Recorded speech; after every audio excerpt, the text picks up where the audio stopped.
In the vast landscape of global pizza giants, there's a story that unfolds from the humble beginnings of a bar's broom closet, where dumpster diving and speedboats played unexpected roles in shaping the destiny of a pizza empire. With over 5,500 locations worldwide and revenues soaring past $2 billion, Papa John's stands as a titan in the fast food realm. Yet, the journey that led to this pinnacle is a tale of resilience, unconventional choices, and the indomitable spirit of a visionary. Join us as we unveil the untold truth of Papa John's Pizza, delving into the extraordinary narrative of the Papa who turned a closet dream into a worldwide phenomenon. Explore untold stories of iconic brands and personalities at the Bullish Society. Uncover forgotten archives, secrets, and narratives that shape our world. Meet visionaries, voices of change, and immerse yourself in defining stories. Subscribe now and join our community of storytellers. Don't miss the tales behind every success and failure.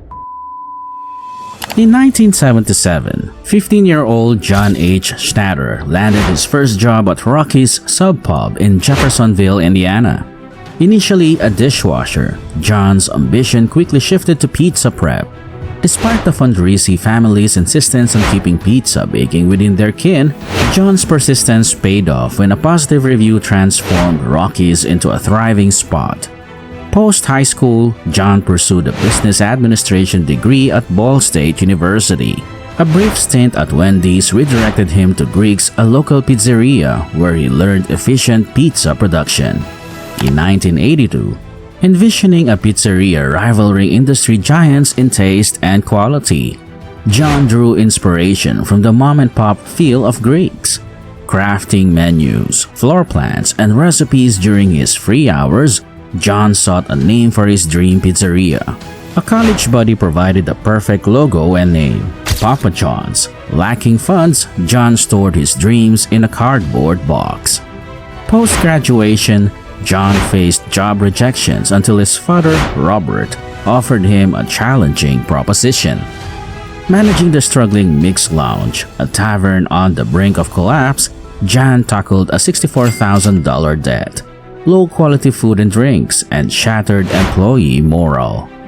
Undeterred by the grim state of affairs, John eagerly embraced the opportunity to rescue Mix from impending doom. Over the next 7 months, he unleashed his entrepreneurial flair, implementing cost-cutting strategies, innovative sales approaches, and engaging events to breathe new life into the struggling establishment. To alleviate the financial burden, John made a significant sacrifice by parting with his cherished 1971 Chevrolet Camaro, using the proceeds to settle Mix's debts. By the end of February 1984, against all odds, John accomplished the unthinkable. He turned Mix into a thriving and successful bar. Despite the initial success of rescuing Mix, John found running a bar wasn't fulfilling. In March 1984, he discovered a broom closet, sparking the idea for his dream pizzeria. With mixed profits, he transitioned, rallying the team for the venture. That night, fueled by newfound excitement, John retrieved the cardboard box containing his Papa John's blueprints and set his plans into motion. The broom closet transformed into a pizzeria within weeks, financed by Mix. John honed his pizza-making skills and gathered feedback. Yet, gaining customers proved a challenge when your pizzeria lurks at the back of a bar. Traditional marketing methods fell short. Undeterred, John devised a cunning plan. Under the cover of night, he stealthily infiltrated the domain of the town's pizza delivery titan, Domino's. His target? The dumpster, a treasure trove of receipt slips containing customer details. John's unconventional dumpster diving provided material for a bold marketing strategy. Armed with names, addresses, and orders, he personally signed letters offering a tempting deal. To the pizza lover who this concerns, Papa John's makes better pizzas. We'll give you half off on your first order. Give us a try. This boosted Papa John's sales significantly, and despite Domino's attempts to thwart him, Papa John's established a devoted clientele. Realizing the limitations of in-person visits at Mix, John, driven by his family-friendly vision, sought to establish a dedicated Papa John's pizzeria.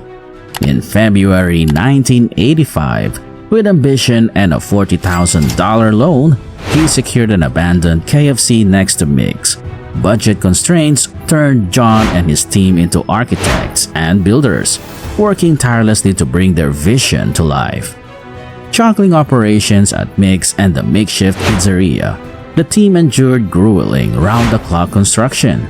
Mix, once a business endeavor, doubled as John's makeshift home. Sweating through early hours, he'd find reprieve in a corner of the tavern before embarking on another day. During the final stages of construction in March 1985, tragedy struck when John's father, Robert Schnatter, suddenly passed away.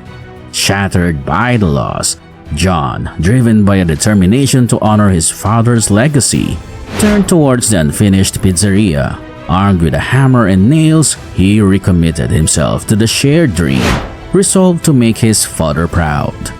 On April 11, 1985, just 19 days after his father's passing and about a year since Papa John's inception in Mix's broom closet, the first dedicated restaurant opened next to Mix. The shift fostered a family-friendly ambiance, prominently showcasing the logo. Debuting in their first month, sales tripled Mix's previous records, setting the stage for sustained growth, surpassing Domino's sales in neighboring Jeffersonville. John envisioned global expansion. As revenues soared, the second location in Clarksville, Indiana, just 5 miles away, adhered to a strategy of building incrementally outward for a stronger community bond. Learning from the initial restaurant, John adopted for the second location, favoring simplicity and carry-out or delivery. A dumpster dive into Clarksville's Domino's provided addresses for handwritten letters, significantly boosting sales. John's unyielding pursuit expanded into a third successful location in a neighboring town. His aggressive approach led to the opening of another site in Louisville, Kentucky on December 1, 1986. These strategic maneuvers not only expanded the Papa John's footprint but also reshaped each location to align with evolving customer preferences. In the late 1980s, under John's leadership, Papa John's rapidly expanded to nearly 40 restaurants, reaching 100 by June 10, 1991, and doubling again the following year in metropolitan markets like Indianapolis, Cincinnati, Nashville, Cleveland, Memphis, St. Louis, Atlanta, and more. To fuel further growth, Rick Sherman, CEO of Rally's hamburger chain, proposed tapping into Wall Street's financial resources. After months of paperwork, Papa John's made its Wall Street debut on June 8, 1993, with a spectacular response that elevated its value to $344 million in a single day. In 1998, international expansion began with the inauguration of the first Papa John's in Mexico City, reporting $1 billion in system-wide restaurant sales. By 1999, the chain reached 2,000 restaurants and in 2002 became the first pizza chain to enable online ordering across all domestic locations. Online sales surpassed $1 billion in 2008. By 2016, Papa John's global footprint exceeded 5,000 locations, marking enduring success. However, in 2017, amid declining sales and stock prices, John's public criticism of the NFL's handling of national anthem protests, initiated by Colin Kaepernick, sparked controversy and marked a challenging chapter in Papa John's trajectory. Following the fallout from John's controversial statements, Papa John's leadership took consequential actions. Executives enlisted a PR firm to provide media training for John to salvage the company's image. Ironically, John used a racial slur during this training, leading to an immediate termination of the collaboration, intensifying media scrutiny. Amid escalating controversy, John stepped down as CEO and chairman, acknowledging the need to distance the brand from his actions. Papa John's further disassociated from its founder, removing John from advertisements and packaging. The company canceled John's office sublease, implementing a poison pill policy to prevent his potential influence. Feeling betrayed, John broke his silence in November 2019, criticizing Papa John's management and expressing dissatisfaction with the food quality. His statement, "I've had over 40 pizzas in the last 30 days, and it's not the same pizza. It just doesn't taste as good," marked a stark departure from the once harmonious relationship. John concluded with an ominous warning, predicting a day of reckoning for the company he had built. Thanks for joining us on this captivating journey through the stories that shape our world. Your support keeps the Bullish Society thriving. Subscribe and ring the notification bell to never miss a captivating story. More incredible stories and interviews are coming your way. Stay tuned for what's next on the Bullish Society.